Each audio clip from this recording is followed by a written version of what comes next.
출애굽기 26장 15절부터 37절까지 우리 함께 읽겠습니다. 너는 조각목으로 성막을 위하여 널판을 만들어 세우되 각 판의 길이는 10규빗, 너비는 1규빗 반으로 하고 각 판에 2촉씩 내어 서로 연결하게 하되 너는 성막 널판을 다 그와 같이 하라.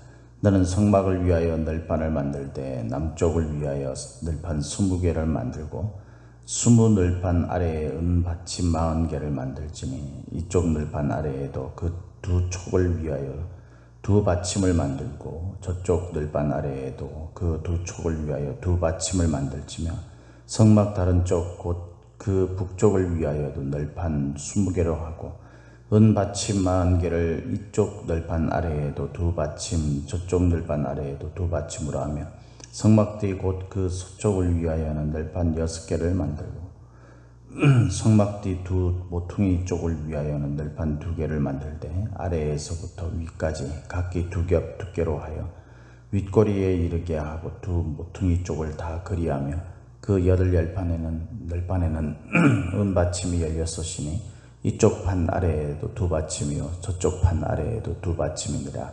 너는 조각목으로 띠를 만들지니 성막 이쪽 널판을 위하여 5개요 성막 저쪽 널판을 위하여 5개요 성막 뒤 곧 서쪽 널판을 위하여 5개이며 널판 가운데에 있는 중간띠는 이 끝에서 저 끝에 미치게 하고 그 널판들을 금으로 싸고 그 널판들의 띠를 꿰 금고리를 만들고 그 띠를 금으로 싸라.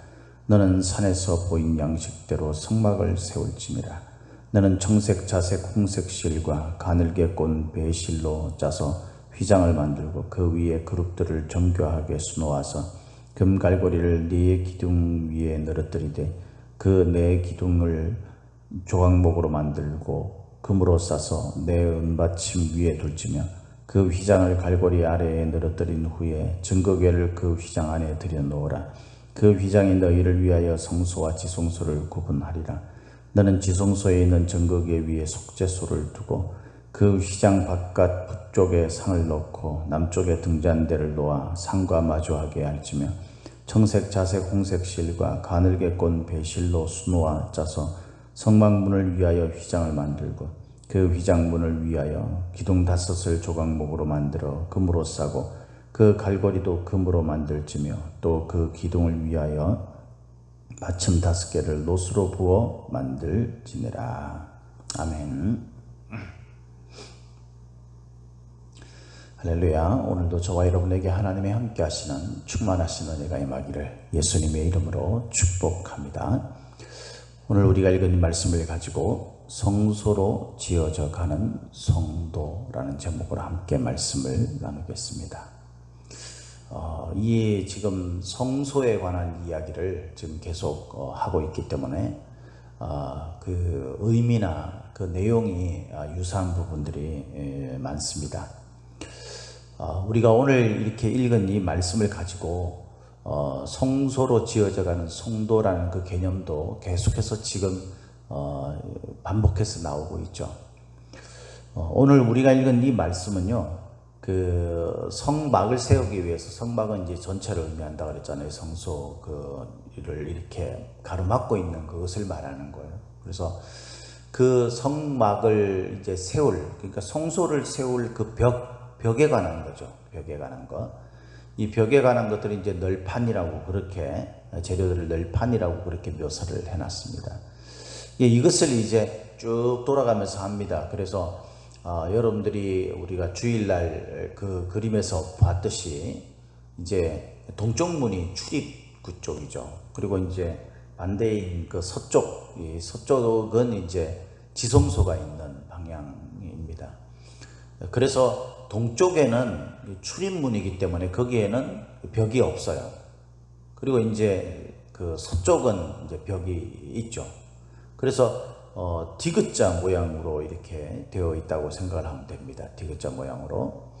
그리고 그 디귿자 모양으로 되어 있는데 여기에 이제 휘장이 위 천장에서 이렇게 덮여져 있고 그 다음에 그 아래로 이렇게 늘어뜨려져 있는 그 출입문이 되는 거죠. 그것을 이제 가로막고 있는 출입문의 의미를 가진 그 휘장이 두 개가 있는 거죠. 성소 전체를 들어가는 그 출입문이 있고, 그 다음에 지성소와 성소 사이를 가로막고 있는, 그래서 지성소를 들어가기 위한 출입문이 있습니다.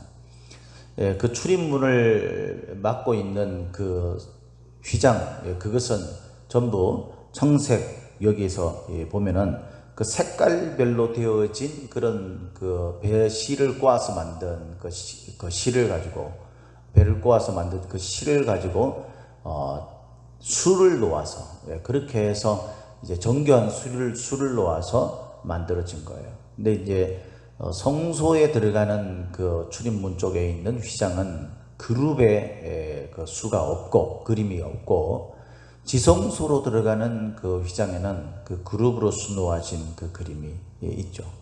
그 차이입니다. 그리고 이제 그 모퉁이를 세우는 거, 모퉁이 그러면은 이제 이 널판을 이렇게 쭉 디귿자로 되어 있다 그러면, 디귿자 이쪽 비어 있는 부분은 이제 출입문이니까 그게 없고요. 이쪽 그 지성소 있는 방향에 그쪽에 이 두 군데는 기둥이 세워지게 됩니다. 우리가 여기에서 뭐 일일이 다 그 의미들을 살펴볼 수는 없지만 중요하게 생각해야 될 것이 몇 가지가 있어요. 이렇게 첫 번째는 뭐냐면요, 여기서 받침이 나옵니다. 받침. 받침은 이제 은으로 만들어진 건데, 이 무게가 은 한 개를 사용해서 받침을 만드는데, 그 모양이라든가 뭐 크기라든가 이런 것들을 정확하게 이야기하기는 어렵죠. 근데 그 은 무게 하나의 무게가요, 그 34kg 정도가 된대요. 그러니까 뭐 어마어마한 거죠. 그것을 가지고 이제 밑판을 깔듯이 이렇게 그 받침을 까는 거예요. 소위 말해가지고. 그것을 이제 깔고 은으로 되어진, 그리고 이제 기둥은 이제 조각목으로 만들어진 건데 거기에다가 금으로 씌웁니다. 갈고리 같은 것도 이제 금으로 씌워져 있죠. 그러니까 그 위용이라는 것이요, 참 어마어마하지 않겠습니까? 은으로 되고 금으로 되고 이런 것들이. 그리고 휘장은 이제 각종 색깔로, 그래 이 색깔별로 탁 청색, 자색, 홍색, 실 그렇게 되어 있는 것으로 이 수가 놓아진 것이니까 그게 얼마나 아름답겠어요. 성전이 아름답다는 거예요. 그 성소가 아름답다는 거예요. 아름답고 위용이 있고, 멋지다는 거예요. 가치가 있다라는 거죠. 그래서 여러분, 금으로 되어졌다라는 것은 우리가 생각할 때 정말 그 화려하고 또 아주 그 가치가 높은 그런 의미를 부여할 수 있잖아요. 우리가 하나님의 성소이고, 그리고 공동체인 교회가 그 함께 지어져 가는 그런 성소라고 본다면, 여러분 그렇게 우리가 하나님께서 가르쳐 주셔서 우리가 알고 있지 않습니까? 그렇다면 이 교회에 대한 그 가치를 부여할 때 저와 여러분들이 얼마나 그것을 가치 있고 중요하고 멋지게 봐야 할 것인가에 대한 생각을 우리가 한번 해봐야 된다는 거예요. 여러분들이 생각할 때 우리 교회는 어떻습니까, 여러분? 우리 교회를 볼 때에 금과 은으로 구성되어져 있고 정말 그 멋진 그런 천사의 그 그림이 수놓아져 있는 색깔별로, 그것이 정말 그런 어떤 아름답고 그런 멋진 그런 모습들이 내가 마음속에 생각하고 있는 우리 교회에 대한 그 의미, 그 가치를 부여할 수 있는 정도입니까? 우리가 지금 오늘 뭐 어떤 정도다 이렇게 생각할 수는 없지만, 정말 내 마음속에 우리 함께하는 교회는 가치 있는 존재인가, 내가 그 의미를 부여할 만한 아주 중요한 가치, 높은 가치가 있는 그런 공동체인가, 이것을 한번 생각해봐요. 만약에 그렇지 않다면 왜 그렇지 않은지를 우리가 고민할 수 있어야 되는 거죠. 그것이 내 마음에서 비롯된 것인지, 내가 참여하지 않음으로 인해서 일어난 것인지, 내가 그것의 한 부분으로, 한 널판으로 세우고자 하는 그런 어떤 것이 아니어서 그런 것인지, 그저 우리 마음속에는 누군가가 그렇게 만들어 놓은 것에 나는 그냥 그 화려한 가치, 아름다운 그 가치를 누리고자만 하는 그런 나인지, 그것을 우리가 생각해 봐야 되고요. 그 교회 공동체가 그렇게 아름답게 함께 지어져 갈 수 있도록 우리가 마음을 모으고 뜻을 모으고 거기에 나의 헌신과 수고가 있어야 한다라는 거예요. 그 다음에 우리가 생각해 볼 수 있는 것은 촉입니다. 촉이라는 것은 소위 말해서 경첩 같은 거예요. 이제 그 널판을 서로 연결하기 위해서는 우리가 경첩 같은 게 있어야 되잖아요. 그죠? 그런 것처럼 이 촉을 말하는 거예요. 이 촉은요, 이제 그것을 서로 연결하기 위해서 필요한 거죠. 이 촉이라는 단어가 원래 원문에는 야도라고 되어 있어요. 야도스. 그래서 이것의 그 뜻이 뭐냐면 손이라는 뜻입니다. 손. 그러면서 어떤 주석가가 그렇게 얘기해놨어요. 이제 널판을 20개를 이렇게 한쪽을 위해서 20개를 쭉 세우고 이제 거기에 나무로 된 띠를 하죠. 그 띠에도 이제 물론 그 잎이지만은 그 띠를 쭉 대가지고 이제 그걸 서로 연결합니다. 그리고 경첩들로 이제 연결이 되어 있는 거죠. 그러니까 그것을 서로 손에 손을 맞잡고 연결되어 있다라는 의미로 그렇게 해석을 했더라고요. 참 의미 있는 말 아닙니까, 여러분? 참 의미 있는 말이죠. 여러분, 우리가 손을 맞잡지 않으면 교회는 분열될 수밖에 없어요. 교회가 각각 따로따로라면 여러분 이게 어떻게 기둥이 연결돼서 하나의 어떤 그런 성소로 세워질 수 있겠어요? 그러니까 손을 맞잡아야 돼요. 손을. 우리가 손을 맞잡는 것은요, 철저하게 우리가 다른 사람들과의 그 관계에 대해서 그것이 이런저런 이유를 막론하고 우리가 다른 사람과의 관계에 대해서 맞춰가려는 그런 의지가 있어야 한다는 거죠. 요즘 현대인들은 다른 사람들에게 맞추어서 공동체를 가지고 내가 희생하고 내가 좀 죽고 내가 좀 손해보는 그런 의식들이 점점점 사라지죠. 이 사회 공동체도 마찬가지예요. 온통 나오는 뉴스라든가 뭐 이런 것들을 보면 전부 사람들이 자기 소견에 좋은 대로 행함으로 말미암아서 자기중심적이 되는 거죠. 그래서 다른 사람들보다도 내 이익을 추구하는 것에 있어서 더 열심을 내고 그러다 보니까 서로 이해관계가 이렇게 반대가 되는 그런 데 대해서는 아주 신랄한 비판과 이런 것들을 그냥 쏟아내는, 그러다 보면 공동체에 분열이 생기게 되고 깨지게 되는 거예요. 최근 들어와서 그런 이야기를 하는 경우가 많잖아요. 무슨 사상이라든가 그런 것들에 의해서 진영으로 의해서 여러 가지 어떤 상황이나 여건들에 의해서 그렇게 갈려지게 되고 그 갈려진 것에 대해서 상대방을 향해서 굉장히 그 적대적인 어떤 그런 비난들이나 이런 말들, 이런 행동들을 그냥 쏟아내는, 그로 말미암아서 갈등의 골이 깊어지게 되는 이런 일들이 생기게 되면 공동체는 무너질 수밖에 없는 거예요. 과거에 우리가 일제의 침략을 받고 이런 여러 가지 우리나라의 어려운 점들이 있었잖아요. 그때 일어났던 모든 상황들을 보면요, 분열. 그것이 가장 큰 이유 가운데 하나이잖아요. 사실, 그죠? 당파 싸움이라든가 이런 것들로 인해서 온전해질 수가 없는 거예요. 교회는 말할 필요가 없는 것입니다. 우리가 한 몸으로 지어져 가는 거예요. 그리스도의 한 몸으로 지어져 가는 것입니다. 악한 마귀는 여기에 들어와서 이 악한 마귀가 교회를 무너뜨리기 위해서 가장 잘 쓰는 방법 가운데 하나가 뭐냐면은 바로 분열이죠. 분열. 사람들끼리 생각을 다르게 하고 그 생각 다르게 한 것을 자기중심적으로 생각하게 해서 상대방에 대해 타협하지 않으려고 하는 그런 것들로 인해서 충돌이 일어나게 되고 그렇게 돼요. 이것이 여러분 우리한테 있어서는 교회 공동체는 하나님의 아름다운 성소로 함께 지어져 갈 수 없는 것입니다. 그래서 여러분 정말 마음속에 생각해야 될 게 뭐냐 하면요, 우리가 손을 맞잡으려는 의지가 있는가예요. 그것은요, 누가 나를 잡아주는 게 아니에요. 내가 잡는 거예요. 내가. 그래서 그것이 서로 연결되게 해야 되는 것입니다. 띠를 두르고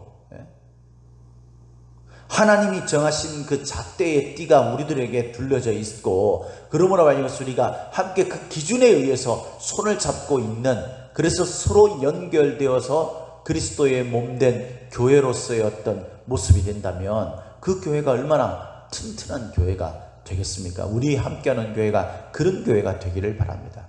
여러분, 마음에 안 드는 점이 뭐 한두 점이겠어요? 많죠. 왜냐하면 각각 다른 사람들이 모여 있잖아요. 그러니까 여러분, 서로 사랑해서 결혼한 두 사람인 부부 관계도 서로 다툼이 많고 그러는데 교회는 그보다 훨씬 숫자가 많잖아요. 그러니까 얼마나 많은 갈등과 이런 요지들이 있겠습니까? 그러니까 그런 부분들을 그냥 가감없이 표출하고 그것들을 고수해 나간다면 교회는 결코 설 수 없는 거예요. 교회는 함께 손을 붙잡고 지어져 가는 것입니다. 이를 위해서 우리가 내가 손을 내밀어야 되고, 그 손을 내민다는 것은 주께서 우리에게 세워준 기준에 의해서 내가 좀 양보도 하고 손해도 보고 좀 희생도 하고 하기 싫은 것도 그것을 위해서 우리가, 그래야 이 성소가 견고하고 튼튼하게 세워지게 되고 그 속에 있는 하나님과의 관계가 아름답게 풍성하게 튼튼하게 이루어지지 않겠습니까, 여러분? 그리고 세 번째는요, 기둥입니다. 기둥. 이 기둥을 보면은 늘판 같은 경우도 마찬가지고요. 기둥 같은 경우도 보면요, 보통 이제 벽을 세우는 늘판의 2배 정도예요. 2배. 그러니까 뭔가 기둥이 될 만한 것들, 이것이 사람이 될 수도 있고, 그죠? 교회 공동체 안에서의 어떤 그 일꾼이 될 수도 있겠죠. 그럼 뭐 직분자, 이런 사람들을 기둥이라고 표현하기도 하지 않습니까? 그런 것이 될 수도 있겠고, 또 교회를 구성하고 있는 어떤 그런 그 원리, 이것이 기둥이 될 수도 있겠죠. 그건 상황과 그때에 따라서 사람이든 원리든 또는 우리가 어떤 중요하게 여기는 목표나 이런 것이든 기둥으로 세워지는 것은요 2배입니다. 2배. 2배면은 우리가 그만큼 중요한 의미를 부여해야 된다는 거예요. 2배로 해야 된다는 것을 말하는 거죠. 저와 여러분들은 하나님이 세우신, 주님께서 함께 지어져 가게 세우시고 그래서 세우라고 명령하신 주님의 성소의 기둥이 되어야 합니다. 하나님의 말씀이 기둥이 되면 그 말씀을 2배의 가치로 중요하게 여기고요, 우리가 어떤 목표를, 올해의 목표를 두고 있으면 그 목표를 기둥으로 2배의 어떤 의미를 부여하고요, 가치를 부여하고, 교회 공동체 안에서도 일꾼으로 세워질 사람들은요 2배로 헌신하고 2배로 마음을 쏟고, 그래서 그 교회 안에서도 2배의 가치의 역할을 하는 것입니다. 그 사람이 2배의 역할을 하는 거예요. 하나님이 보실 때도 2배의 가치가 있는 자들인 겁니다. 그래서 여러분, 성소로 지어져 갈 때, 함께 지어져 갈 때에 그 성소를 구성하고 있는 그런 널판, 그리고 거기에 재료, 그리고 거기에 어떤 그 연결하는 경첩의 역할을 하는 총, 그리고 기둥, 이 의미들이 우리에게 어떤 의미가 있는지 그것을 마음속에 묵상하고 우리의 공동체, 그것이 가정이든 교회든 내가 속해 있는 그 공동체가 지어져 가기 위해서는 이렇게 중요한 의미를 부여해야 될 것들이 있구나라는 것을 생각해야 한다는 거예요. 그리고 하나 더 생각해야 될 아주 중요한 것이 있어요. 그것은 바로 출입문 또 휘장입니다. 휘장. 여러분, 우리가 성경에 보면 예수님께서 요한복음 10장 9절 말씀에 뭐라고 되어 있냐면, 내가 문이니 누구든지 나로 말미암아 들어가면서 구원을 얻고, 그렇게 되어 있어요. 예수님이 문이라고 그랬어요. 이 성소에 들어가기 위해서 휘장으로 가려진 그것이 예수님이 말씀하신 문입니다. 우리의 하나님의 그 은혜의 자리로 들어가기 위해서는요 반드시 예수 그리스도의 문을 통하여서 가야 하는 거예요. 근데 여기에 휘장으로 가려져 있죠. 그래서 예수님께서는 십자가 위에서 죽으실 때 휘장이 찢어지는 역사가 일어났지 않습니까? 여기에는 구별된 물두멍에서 손을 씻고 깨끗이 씻고 그런 제사장들만 들어갔어요. 근데 이제는 우리가 왕같은 제사장이 되었고, 누구든지 그리스도를 통하여서 들어가게 되면 그가 거룩하고 성결함을 입게 되어서 그 구별된 은혜의 자리에 들어갈 수 있게 되는 것입니다. 예수님은 이것이 원활하게 되도록 휘장을 찢으셨죠. 사랑하는 성도 여러분, 저와 여러분들이 함께 하나님 앞에서 지어져 가는 초소가, 하나님의 초소가 되기 위해서 함께 지어져 가는 존재라고 에베소서 2장 22절에 말씀하고 있는데, 우리가 그렇게 함께 주님의 성소로 지어져 간다면 꼭 이것을 기억하십시오. 예수 그리스도의 은혜가 있어야, 그분을 통해서만, 다시 말해서 우리에게 주신 말씀을 통해서만 하나님의 은혜의 자리에 들어갈 수 있습니다. 주님께서는 그것을 이미 찢어 놓으셨고 우리가 들어가려고 하면 들어갈 수 있게 되는 것입니다. 그리고 그 속에서 우리가 함께 지어져 갈 때 꼭 손을 맞잡고, 우리가 두 배의 가치를 둘 것에는 중요한 의미를 두면서 내가 두 배의 일꾼이 되는 사람이 되고자 하는 결단, 그것을 통하여서 아름답고 가치를 있게 생각하는 마음을 가지고 우리가 이 성소로 지어져 간다면 우리 성소는 하나님 앞에서 든든하고 아름답고 귀한 그런 공동체, 그런 성소로 지어져 가게 되는 줄 믿습니다. 이런 성소로 지어져 가는 저와 여러분이 되시기를, 성도들이 되시기를 예수님의 이름으로 축복합니다. 축복합니다.